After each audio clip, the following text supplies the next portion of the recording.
Hello, welcome to the latest installment of My Dad Listens to This. I'm Juliet, the daughter. And I'm Kevin the dad. And this week we are continuing our Chuck Berry coverage with part 2. Dad already did the bio last time, and unless there's something he left out or forgot, we're just going to jump straight into the songs. You ready, Dad?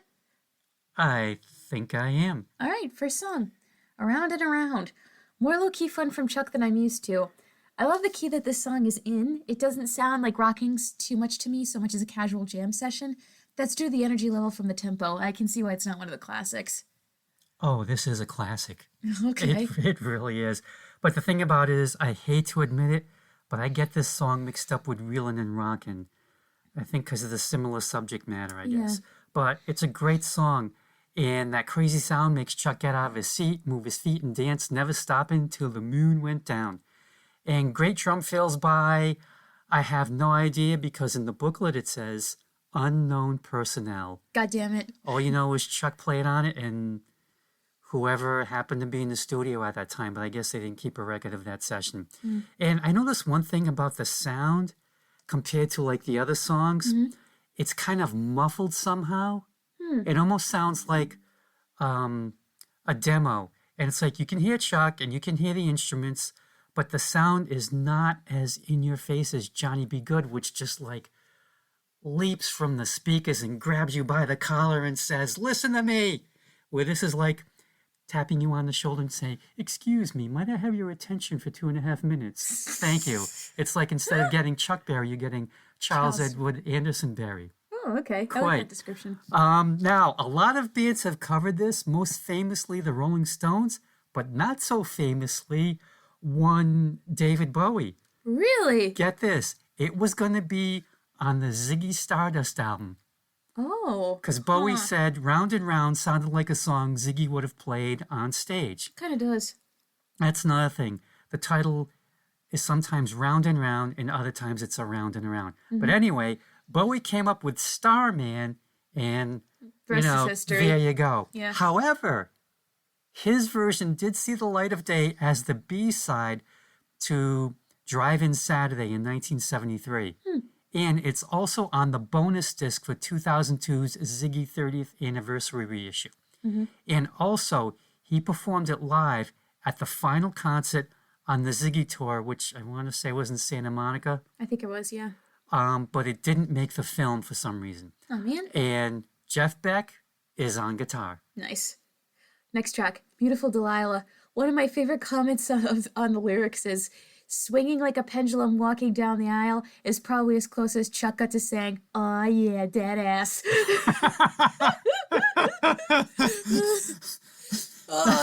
Whoever wrote that comment, I love you. Perfect. Genius. Yep.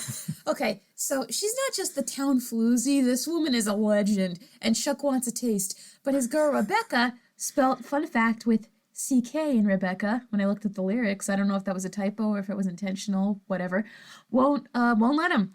I would love to hear this song played back to back with Jolene. I think that would be a fun pairing if an artist wanted to do one with an A side, one with a B side. That'd be kind of cool. Huh. Yeah.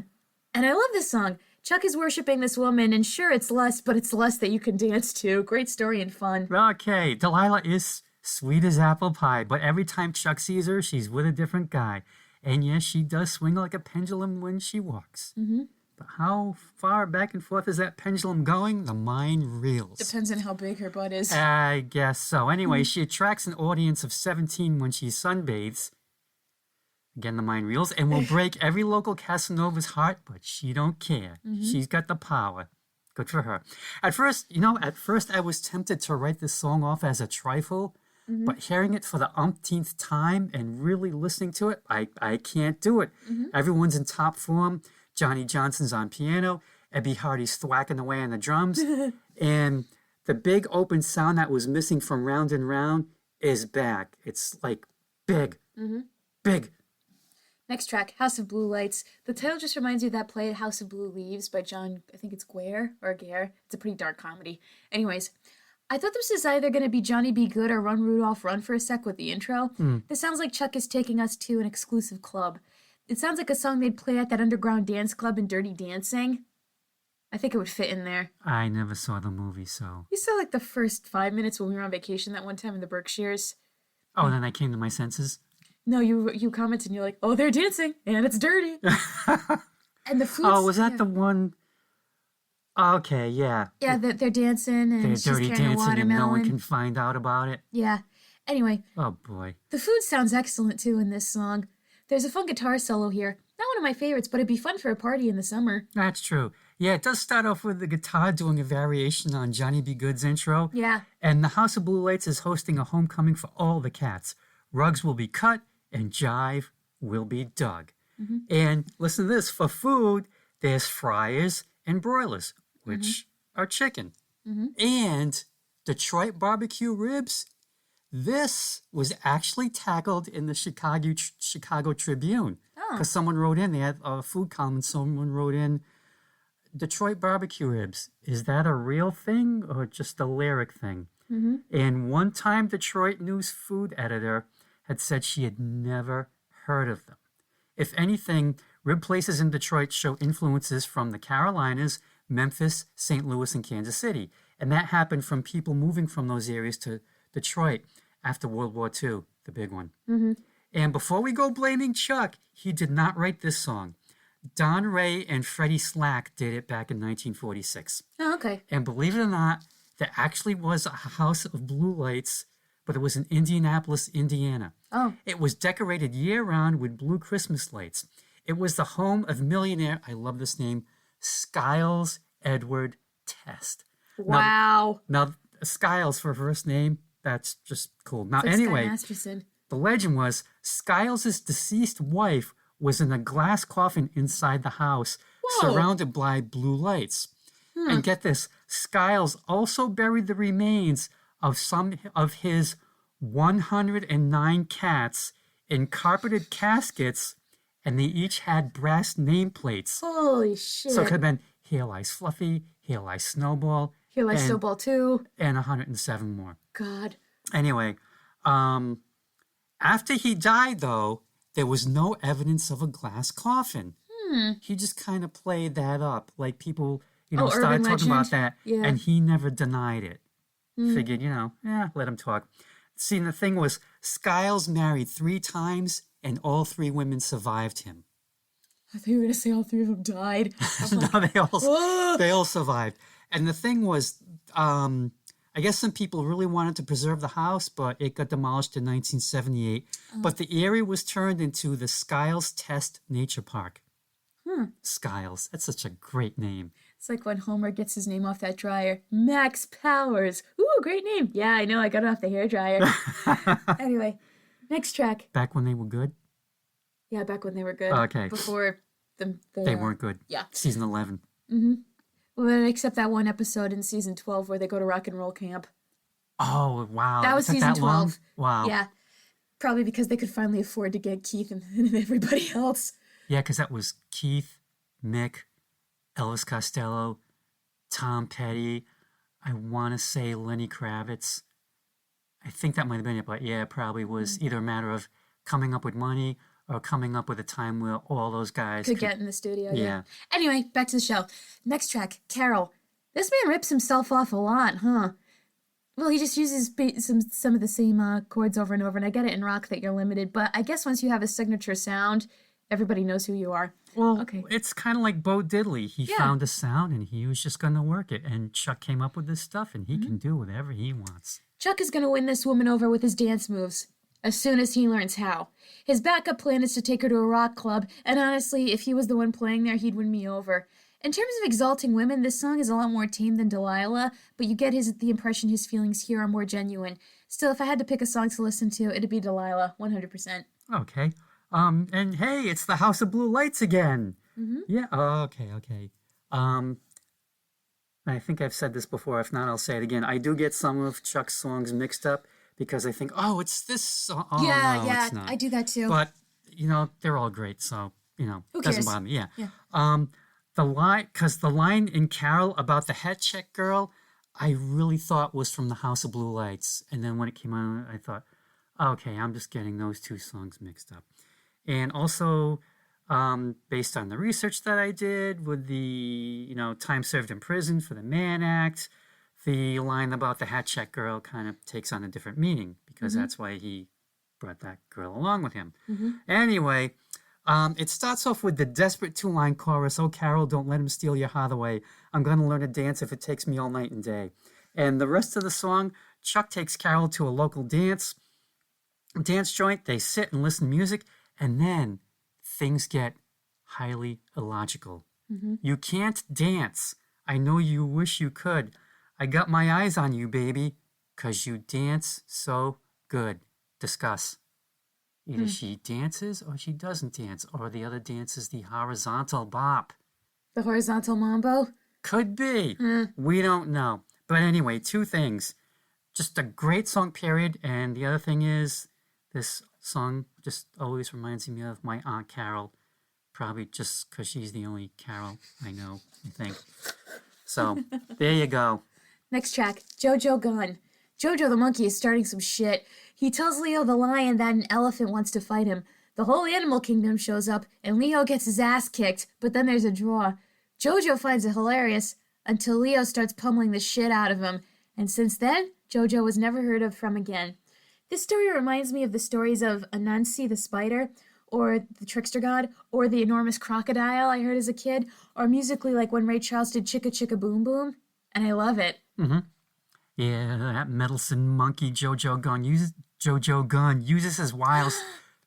No, I had a thought. Do you think this is where they got Mojo Jojo from, name-wise? I don't know. That's a good possibility. Because Mojo Jojo screwed things up too. Oh, Jojo. Anyway, Jojo Gun uses his wiles to arrange a fight between a lion and an elephant. And the thing is, Jojo puts his money on the elephant, so he's kind of like fixed the fight in a way. Yeah. And I won't tell you how it ends, even though you kind of, sort of, but not really gave it away. Yeah. And to me, this comes across kind of like an Aesop's fable set to a beat. Yeah, it's Chuck's song for the kids.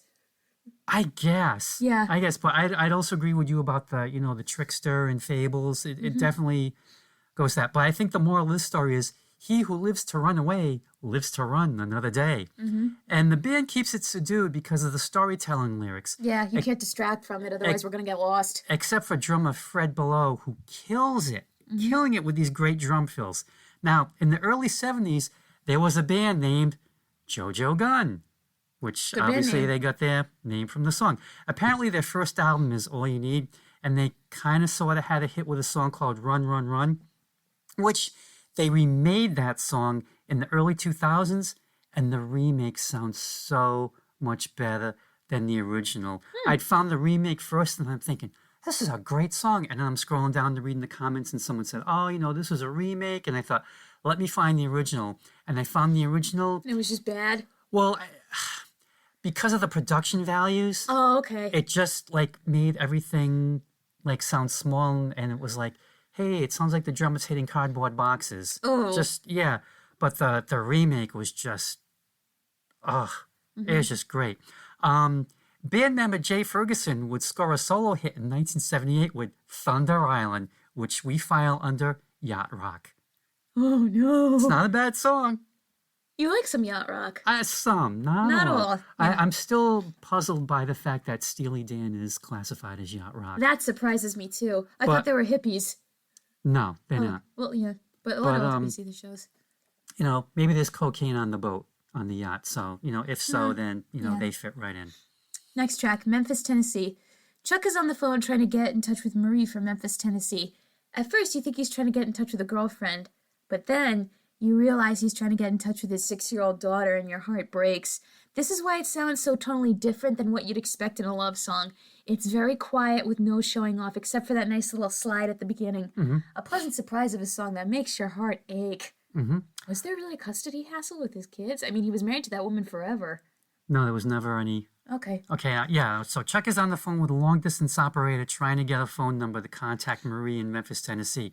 And like you said, at first you think it's, it's some girlfriend. The song's going along. They were pulled apart because her mom did not agree. That low-life Chuck, I don't want you dating him. But then you get the kicker at the end. Yeah, and it's like, punches you in the gut. Pulls the rug out from under you. Yep, Maria's 6 years old. So Chuck is a divorced dad trying to reach his daughter. Now, here's the thing that gets me.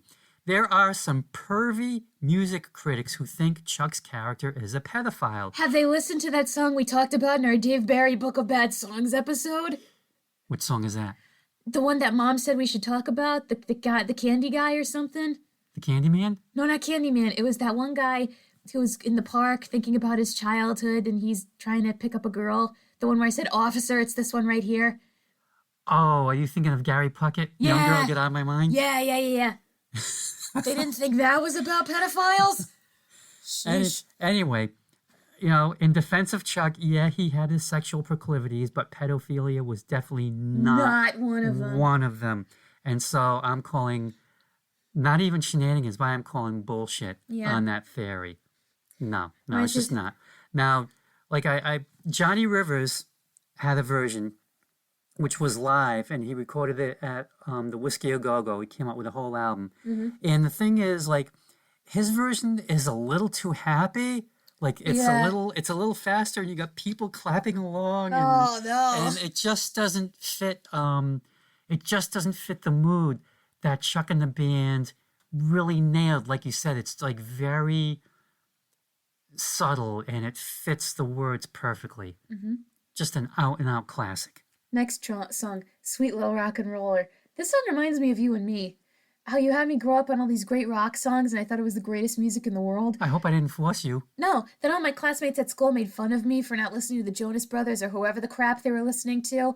But I never stopped listening to these old rock and roll artists, even when, kids at school made fun of me. I just stopped talking about it at school. Brought back good memories and reminded me of what it was like to hear rock music for the first time. Because they're like, who are those people? They're old. And I was like, guys, The Who's playing at the Super Bowl. Isn't that cool? And they're like, isn't The Who old? Or who's The Who? And I'm like, oh. Who's The Who? Yeah. Oh, jeez. I was dying on the inside. I'm like, whatever. I'm going to go sit by myself. Well, I'm sorry. I didn't mean to turn you into like a musical outcast. Yeah, I was a musical pariah. Oh, jeez. I didn't care, though. I kept listening to it by myself. I was like, well, you guys have no taste, and I do, so there. Yeah. So suck it, kids. One day they'll be sorry. Yeah. They'll all be sorry. Yeah, they were. Especially when you get bitten by that radioactive spider. And then when we're all in our 20s and they're all in college, I'm like, I'm listening to this music for the first time. And I'm like, I've been listening to that when I was 5. Oh, hipster Jules. Kind of, yeah, but without meaning to. Oh, okay. What the heck else was I going to say? Oh, it's kind of like when I went to see Kat Edmondson, she was talking about how when she was a kid and her parents exposed her to like all this different music, and they took her to a concert to see the Ink Spots, or maybe a couple of original members were in something that they called the Ink Spots, who were very popular in the 40s. And she goes to school next day and tells the other kids, hey, I saw this great concert, this group, the Ink Spots, and they're all looking at her wondering, who's that? And it's, I don't know, it just happens. Yep. Anyway, to me, this song is like Sweet Little 16, the tween years. Because now she's only 9 years old. But how's she getting into the shows? Parents are bringing her? Yeah, either mom or dad. Yeah, I hope. They gotta be in tow. I hope she's not like sneaking off on the bus by herself or anything like that. I'd be like, hey, little girl, where's your mommy? I think maybe it might be the dad, because there's the lines that he's well respected, and he might be a music critic, as he taught her to judge and understand since she became a rock and roll fan. Either that, or it was like, okay, this is what's gonna happen when you go to a rock and roll show. It reminds me of this guy I saw on Elders React who said he collected records for a living, and when he would talk to his daughter, he would tell her the story behind each one.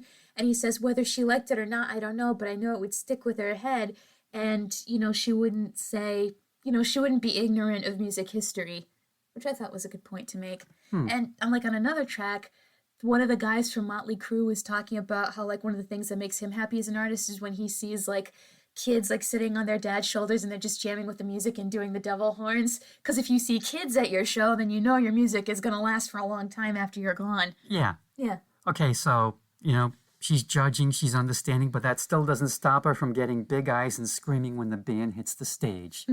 Oh, yeah. Now, musically, this is laying the foundation for the next song. Little Queenie? Okay, Little Queenie. So Chuck sees a woman at the jukebox joint, and she is into him. He knows it's his big chance. He asks her to dance, and Queenie goes for it. After the last couple of songs, I wasn't ready for going back into rock and roll crush songs. I was ready for more departures. Maybe someone will want a break from that, but not me. Chuck and Queenie can keep dancing. I'm just going to go back to the other tracks. Okay. Now, this is such an important song, but first, okay. it starts off sounding like Run, Rudolph, Run. It does. Which is not on this collection, but should be. And the thing is, Rudolph was released a year before Little Queenie, so there you go. Sounds about right. We did cover Rudolph in our Christmas episode, and it was intentional that he would use Rudolph again, just put on different words. So Queenie gives Chuck a lump in his throat and wiggles and wiggles in his knees. And she's too cute to be a minute over 17. Easy there, Chuck. Let's call the police. You need to turn into Charles Berry if you know what's good for you. Yep. And Chuck is looking for a chance to make his move to dance with her. No slow songs, just rockers. If it's a slow song, we'll admit it. If it's a rocker, then let's hit it. Anyway, it's another song about a rock and roll music fan. And I think one of the reasons Chuck wrote so many of those was Chuck knew that they were his bread and butter. The girls were the ones screaming their heads off at his, Elvis's, Little Richard's, Jerry Lee's, and other shows. They also ran the fan clubs, they bought the magazines, got the autographs, and so on. They were just like an integral part of their careers. Just very, very important. Now, in 1971, Little Queenie inspired the band T-Rex, specifically Mark Bolan, to write Bang a Gong, Get It On, one of the founding songs of glam rock. Singer Mark Bolan even sings a variation of Chuck's line, Meanwhile I Was Thinking, near the fade out. And in 1974, Queen would close out their song, Now I'm Here, with the first line of Little Queenie's chorus, because, well, it sounds like that song. So I can confidently say that Chuck planted the seeds for glam rock in 1958. That'll make some people go cool and make some people go, depending on if they're fans of glam rock or not. That's true. Yeah. Next track, Almost Grown. Almost. Okay, I guess this was in the soundtrack for American Graffiti? Yep. Okay, people really think of rock and roll coming in and the outrage that it sparked. Look at what they're doing to our children with their hip thrusts and screams and non-Christian behavior. But this is a rock song about settling down and being an adult. Chuck is almost grown, and he bought a car, and he's going to get married and settle down. But music is how he's still going to have fun. As for the backup singers, they work for a bit, but I lose enthusiasm really quickly because I just want to get back to Chuck and his guitar. Like, that's all I need. Still, another interesting track. Yeah, this was unusual because now we have the responsible rock and roller. Yeah. Go figure. But I think Chuck just knew his audience. And Chuck himself, he's doing well in school, or his character is. He's got a job. He doesn't run around. And at the end, he's married and settled down. So not too much monkey business here. Nope. Etta James and the Marquis, featuring a young Marvin Gaye, Wow. provided background vocals. Oh, wow. Now, I don't know if you noticed this, but at the 19-second mark, one of them forgot the line that they're singing, but it stayed in the song. Oh. In the words of Krusty, not just good, good enough. Plus, back then they weren't fooling around with multi-tracking and auto-tuning. You cut it live as many times as it took, and apparently this take didn't bother Chuck. Maybe it was, this is the best we're going to get it. Let's just stick with it. And who's going to pay attention? We did. And I'm sure a lot of people have picked up on it. Yeah. But in a way, I kind of like that too, because it makes you realize, wow, they are doing this live. Yeah, and they're just trying to crank it out before a deadline. Yeah, probably. Which we've all done. Probably, the studio was probably booked for like so many hours, and you just got to get out the product. Next track, Back in the USA. I wonder if this is how Chuck felt coming back home after being on world tours. Yes. And the piano really shows his excitement. The part that I know you can relate to is missing a good burger. I always miss a good burger, which is why we're going to Five Guys later in the week. Okay. Now, when I came back from London, I didn't really miss anything from home with a pining sense. I mean, sure, it was great to see you and Mom and Nana, but I don't know. I will say what felt great was getting back on my regular sleep schedule and being able to drive. That was it. This song feels like it could be in an airline commercial easily, and I'm surprised it hasn't been. Or has it? And I just don't know. I don't think so, not yet, but... I think they could. But Don Draper, if you're still alive and out there, let's make this happen. Yeah, put in an ad for Pan Am. Back when that still existed. Once again, Etta James and the Marquis are on background vocals, and there's no slip-ups this time. it seems like at one point they're going to come really close, but it doesn't happen. And Johnny Johnson, once again, shows Chuck how it's done on the piano. It's like, step aside. This is what I'm going to teach you. And you're not going to give me any credit, you son of a... Anyway, Chuck wrote this song when he got back to the United States following a trip to Australia and seeing how the Aborigines lived. That's very far from home. Very far. Yep. The song starts off with Chuck touching ground on an international runway from overseas to the USA. I'm assuming it's probably, I think it was called Idlewild in New York at the time, as opposed to JFK, which came later. And so he missed the skyscrapers, the long highway from the coast of California to the shores of the Delaware Bay. In the verse, looking hard for a drive-in, searching for a corner cafe where hamburgers sizzle on the open grill night and day, and a jukebox jumping with records like in the USA. This could be taken in two ways. The first way, I kind of just assumed, one, as a black man, Chuck was probably searching real hard for a cafe that would let him in the front door where he could actually come in and eat at the counter rather than to be told to go around back. Yeah. Which is, when I read his biography, that happened quite a bit. Now, the second thing, and this didn't hit me until I read these lyrics, he's singing about still being overseas, searching for those places along with a jukebox that has records like they do in the United States. It could work either way.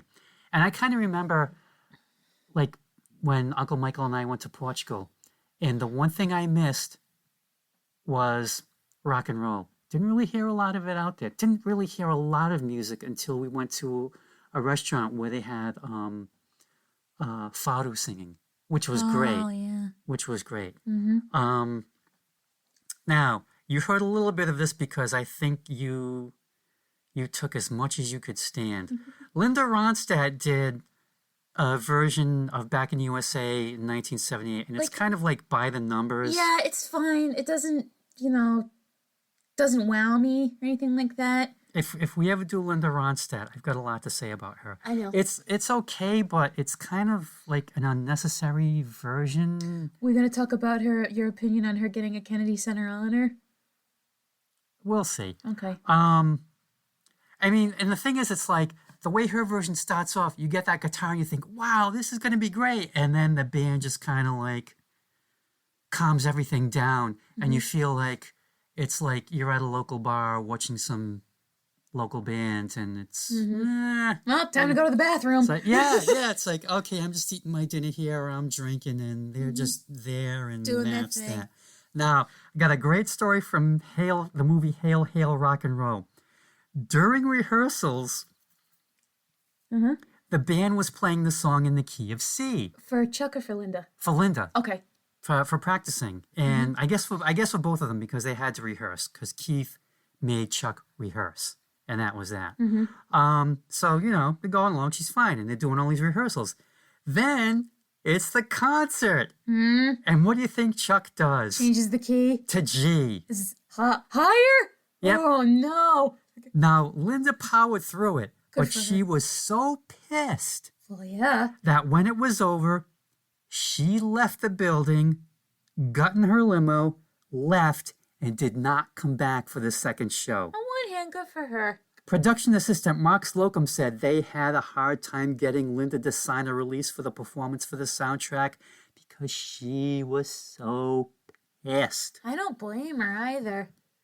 And yes, Back in the USA was the inspiration for the Beatles Beach Back in Boys the parody. USSR. Back in the USSR. And I'm going to go out on a limb here and say, Okay. I nominate Back in the USA to be our new national anthem. Okay. I would have gone with Irving Berlin's America. No, wait, he wrote God Bless America. I would go with Oh Beautiful for Spacious Skies for That's Never Was a America. Grain. Yeah, America. I think that would be good. Maybe, did he write both? No, he wrote God Bless America. I don't know who wrote the America song. Was that Catherine Lee Bates? I think that was Catherine Lee Bates. Maybe. I like that song better. You can't dance to either of those. And Back in the USA, you can. You can.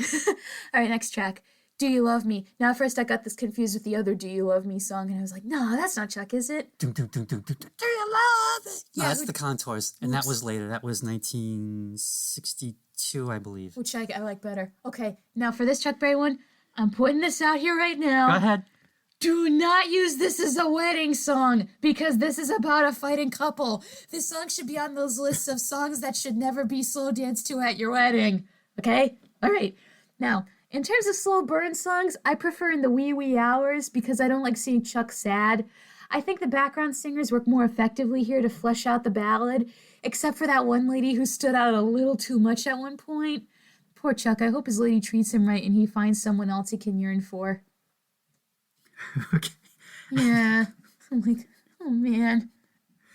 Yearn for, okay. I thought you were gonna say something else, but I will not say it because it's so tasteless. Okay. And now we come to a series of songs, starting with Do You Love Me, that to me are, well, not out and out classics. Oh, okay. Well, I've got to like one of them. But Well, no. Don't get me wrong. They're all solid songs, and there's nothing wrong with any of them at all. I have never, ever skipped over any of them when I'm in the mood to listen to Chuck. When I play the anthology, I listen to every single song. Okay. And I've never skipped over them. Never, not once. Good for you. They're just missing something. I think it might be the songwriting. Like, there's no real story or wordplay, if that makes sense. Like, for example, on Do You Love Me, Chuck's guitar is nowhere to be found. I mean, I had to listen really, really hard and, okay, I can pick it up a little bit in the background. I'm sure it's there, but I still can't tell. The thing is, Johnny Johnson's piano playing dominates this song, which I do not have a problem with at all because he was a master piano player and he knows what he's doing. You know what would have been interesting? If you get him, you get Jerry Lee Lewis, you get Little Richard, and you get Franz Liszt in a room. And just watch them go. And Fats Domino, cannot forget Fats Domino. Yep. And maybe Duke Ellington too, that would be fun. And just see what the hell happens. Franz Liszt and Jerry Lee Lewis would probably be arguing over who could bang more chicks. Jerry Lee would probably brought along his gun. He would. Anyway, the lyrics boil down to Chuck asking his first and only love if she loves him. Does she mean the things she says to him? And that's it, because not everything can be roll over Beethoven. no. But it's not a bad song. I stress this again. This and the other songs, they are not bad at all. But they're just not up to the usual levels of Chuckness. Well, I'm going to make an argument about Betty Jean the next song. Let's hear it. This song feels kind of cookie cutter. Just another love song about Chuck going crazy for a girl, but it feels like there's nothing behind it. And the backup singers here, they really feel like they were done at the request of the studio. The most interesting thing we get here is that ding-a-ling chime, but we won't be talking about ding-a-lings until our next episode. I can see why it's not one of his most remembered songs, because it's pretty forgetful. Yeah, this is what I mean about not everything can be roll over Beethoven. Yeah, Chuck loves Betty Jean. That's it. Chuck's guitar playing comes back, and it does help. And the one thing I learned about this song is the background group, the Ecuadors, Oh, that's a good name. are singing Keep It Singin' Chucky Boy, as opposed to what I always thought for 20 years was Keep Singing Country Boy. Oh. Because that's what it always sounded like to me. Both So, of those could work. you're never too old to learn something. Yeah. But you always learn something new when we do this show. This is true. Because you're forced to listen to it. Well, really listen to it. I'm forced to listen to my own music. We're forced to do this for you, anything listeners. but that. Next track, Childhood Sweetheart. Now, this song has the emotion and sweetness that was missing from the previous one. There's a sweetness here that really comes across as Chuck sings about having a dream, walking home from school with his childhood sweetheart. Maybe this is also code for him missing the simpler days before fame. And That could be. the backup singers work here because their vocalizes fit the tone of the music. I like the guy going, ooh, yeah. I love that guy. Anyone who had a childhood sweetheart will have a smile on their face as they listen to this. Like, it's not like when, like when people were in middle school and they were like, I'm dating so-and-so, and and it was basically Big Mouth. Yeah. Or like in high school where you dated someone and ended in drama. It's like when it's like you're in elementary school and it's like so-and-so and so-and-so sitting In the tree. J-I-S-S-I-N-G. J-I-S-S-I-N-G. And it's just cute and nothing First comes of it. love, and then comes marriage, and Then then comes the baby with the baby carriage. Yeah. And then there was that lyric that we added, but that's not all. That's not all. They might take up alcohol. if that kid doesn't shut up. Anyway, so did you have a childhood sweetheart? I had like childhood crushes like pretty much every single day. And I Okay. did one where I'm so ashamed I did this. I passed him a Post-it note and I said, "Hey, I like you. Do you like me? A, some. B, a little. C, a lot. D, none of the above." And he never marked it or said a reply. Oh, I was like, what was I thinking? I'll get to mine in a minute. I was brave. You were. Yeah. Wow, I give you credit. Yep. So Chuck dreams about his childhood sweetheart, and the dream seems so real. So it's kind of like a reminiscence, and at the end, he confesses he still loves her. Mm-hmm. Now, in this day and age, he could go online and track her down, which is kind of creepy. Yeah. The line that gets me, though, is, "I dreamt we was walking hand in hand home from school. Yeah, if it hadn't been for you, darling, I'd broke my mother's rule." Mm-hmm. What in the world could that rule have been? I don't know. Me neither, because I'm thinking, well, you're walking home from school hand in hand. Mm-hmm. What rule? Maybe it was like, don't kiss her. Maybe she was like, Chuck, you ain't kissing me. You know what the Catholic school version of this would have been? When they're all in mass together and you get to shake your crush's hand during the peace be with you. It's like, oh my God, it's happening. We're touching hand. We're touching because we have to. Yeah, okay. And as for me, I didn't have childhood sweethearts so much as crushes, and there were two that kind of stand out. There was Maura, who lived next door, who wouldn't be my girlfriend. Now, your Nana says, I was so mad that I beat up her brother Michael. Holy shit! Hey, I was a gentleman. This resulted in me being sent home from nursery school.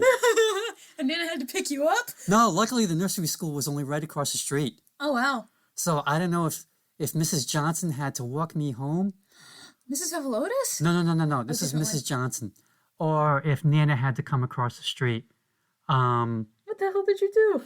That was probably what she said. Well, I beat up Michael. Beat up a kid, yeah. Yeah, so, that does result in being sent home. But yeah, she her house was right across the street on the opposite corner.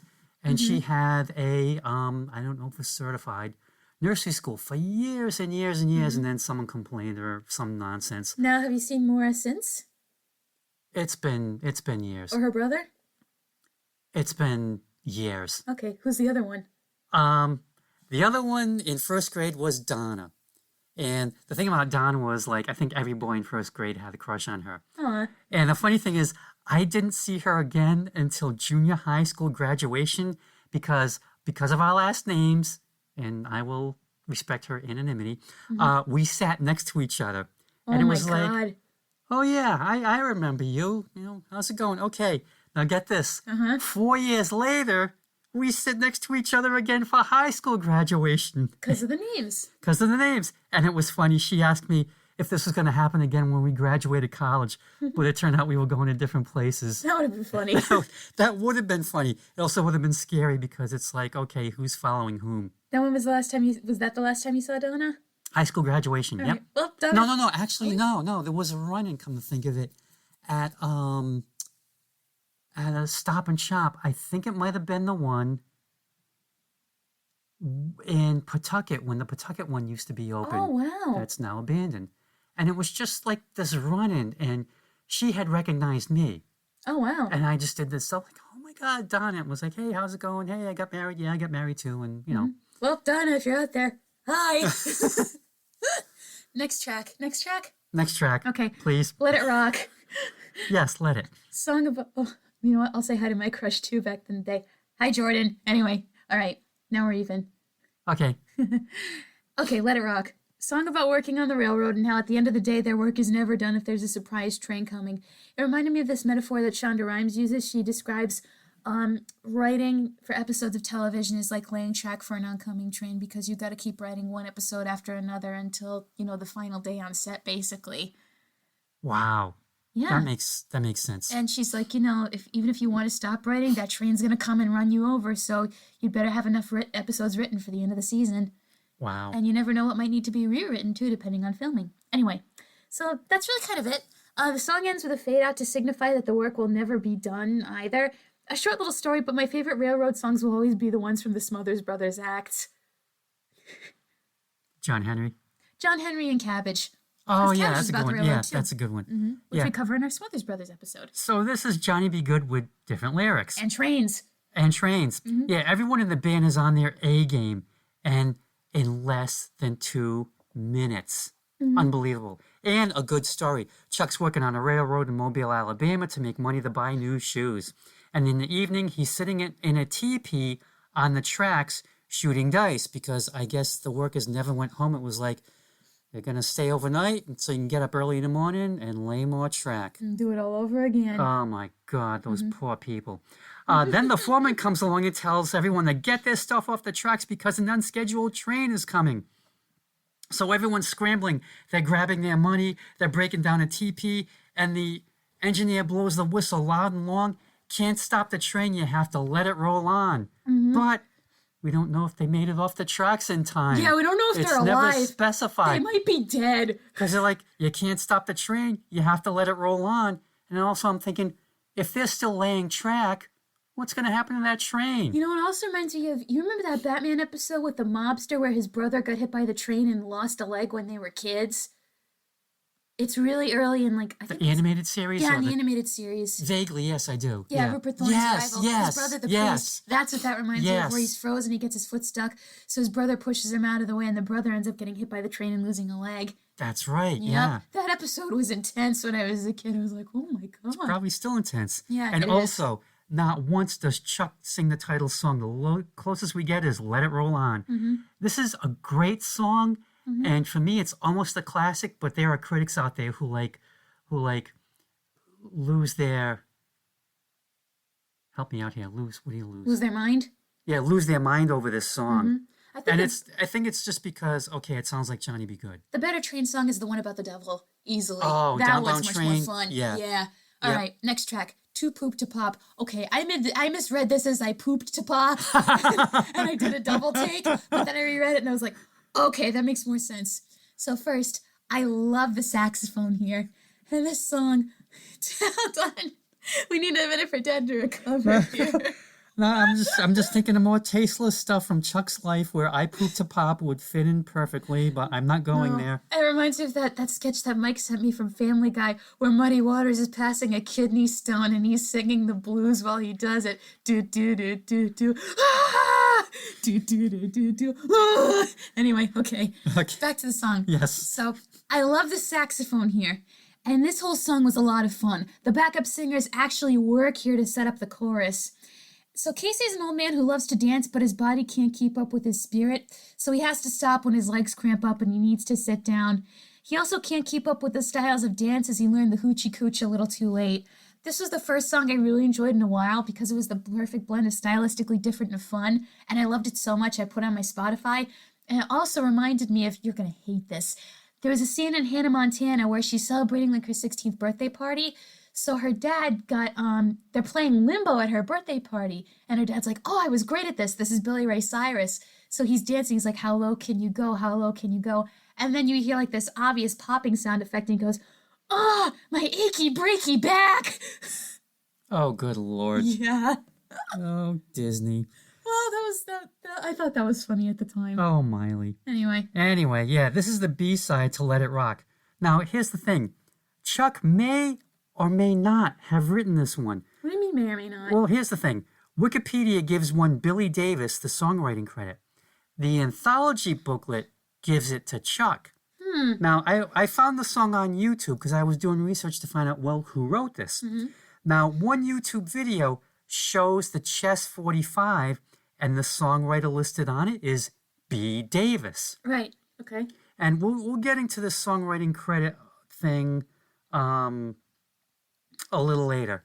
But anyway, you know, either way, whoever wrote it, it's a funny song. Old Man Casey is trying to be hip with the kids, and all I could think of was Steve Buscemi. How do you do, fellow kids? Yeah. And with the AC/DC shirt that just says band. Yes. All he can do is the cha-cha when the band plays rock and roll.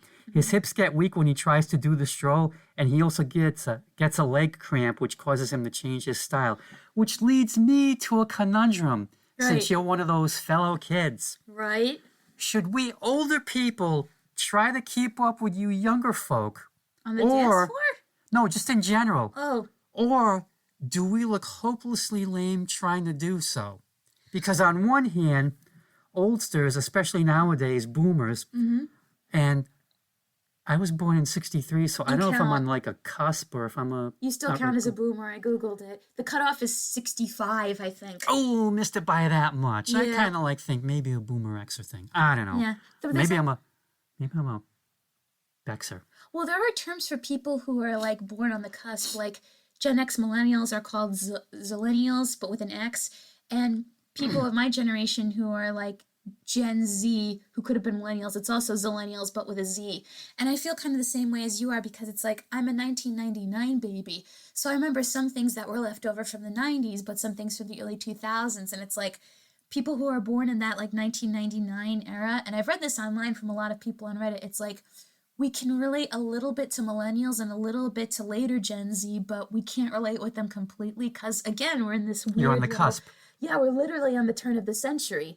So it's kind of weird. And I think with your question about older people and generations trying new things, I think what I'll say is younger people don't mind it if older people show a genuine interest in wanting to learn about it. You have to be sincere. Yeah, be sincere about it. I think it's when people treat it as a joke or do parodies of it that feel insincere that we're kind of like turned off by it. Unless you're Weird Al, then you can do parody as much as you want. Well, Weird Al is doing it out of love for the art form and out of love for the certain artist, and just because that's his way of expressing himself and having fun. And with Weird Al, his parodies are never mean-spirited, and he always asks for permission first. Well, even the ones that he writes on his own. Yeah. Like the musical styles, definitely. I don't know if you call them parodies, but you listen to Send-ups. like Dog Eat Dog. That's definitely Talking Heads. Yeah. Things like that. Anyway, so my thing is like, on one hand, we're showing contempt from the youngsters for not knowing who the latest pop star is or what's the latest trend. But on the other hand, if we do keep up, it can almost like smack of desperation, or like you said, you might not be sincere about it.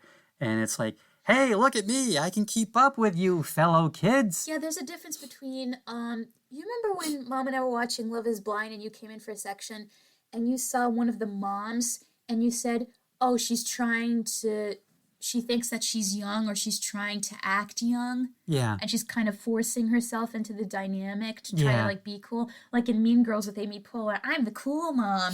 She's like makes margaritas for her 16-year-old daughters, even though you're like, you should not be allowing underage drinking, ma'am. Yeah. Yeah. Yeah. That kind of thing.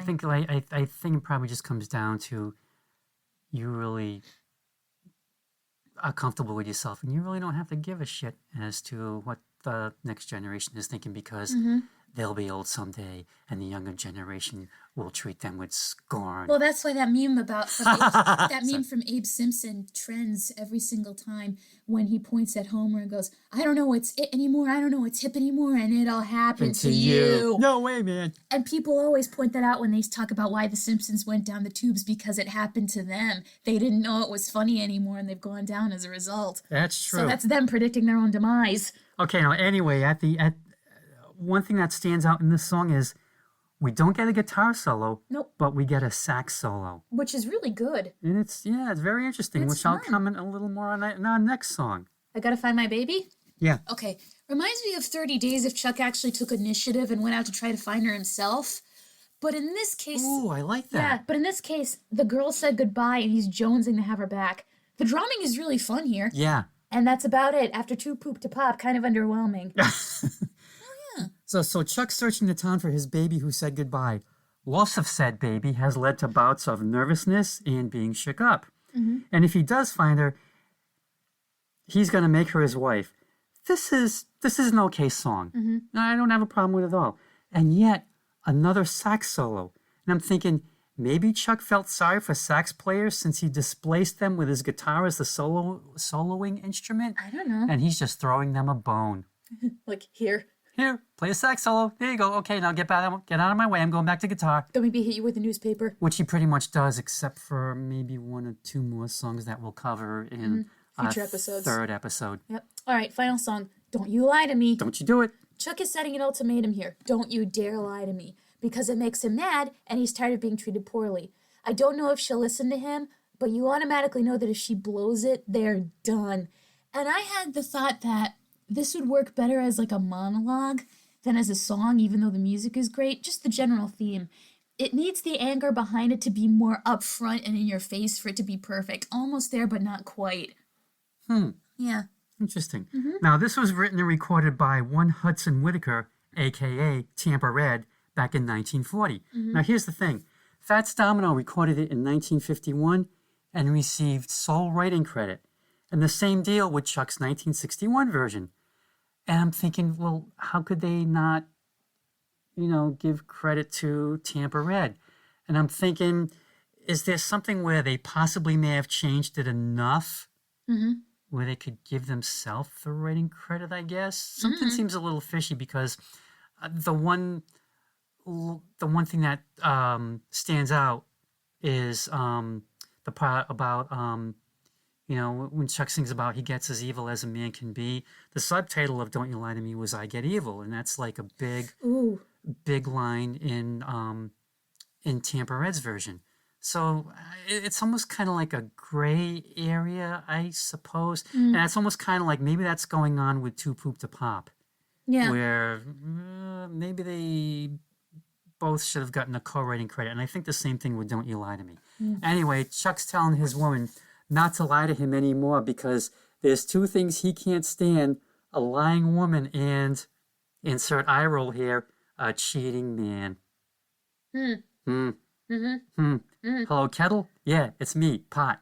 Guess what? And we get more sax playing. And that is kind of it for now.